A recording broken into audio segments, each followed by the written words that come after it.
下午3時，香港電台最新一節風暴消息：8號東南烈風或暴風信號現正生效，表示本港吹東南風，平均風速每小時63公里或以上。颱風蘇拉已喺廣東陽江市附近登陸，並減弱為強烈熱帶風暴。下午3時，蘇拉集結喺香港之西南偏西約240公里，即係北緯21.7度。東經111.9度附近，預料向西南偏西移動，時速約12公里，橫過廣東西部沿岸。隨住蘇拉進一步遠離香港同減弱，本地風力正逐漸減弱。天文台會喺下午4時20分改發3號強風信號，但係蘇拉相關嘅雨帶仍然會影響珠江口一帶。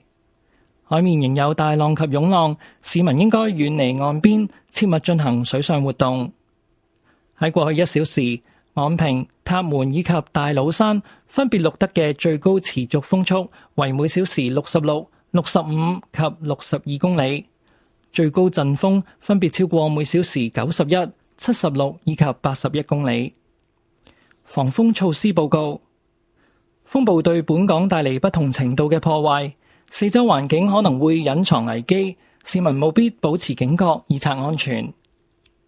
有關最新嘅天氣消息，請留意香港電台喺15分、30分、45分以及踏正嘅報導。3 o'clock in the afternoon, Hong Kong Observatory's latest typhoon update.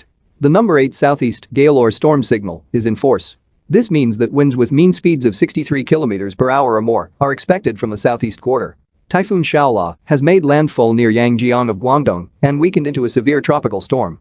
At 3 p.m., Shaola was centered about 240 km west-southwest of Hong Kong, which is near 21.7 degrees north, 111.9 degrees east, and is forecast to move west-southwest at about 12 km per hour across the coast of western Guangdong.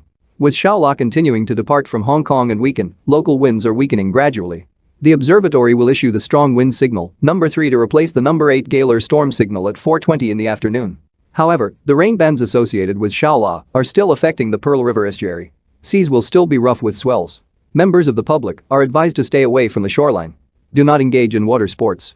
In the past hour, the maximum sustained winds recorded at Ngongping, Tap Moon, and Tate's Cairn were 66, 65, and 62 km per hour, with maximum gusts exceeding 91, 76, and 81 km per hour respectively. For the precautions announcements, tropical cyclone brought different degrees of damages to Hong Kong.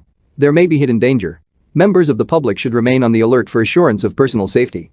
Please listen to Radio Television Hong Kong on the radio in every hours at 15, 30, 45, and o'clock for the latest weather information broadcast. And that's all for the typhoon update. 呢一節風暴消息報導完畢。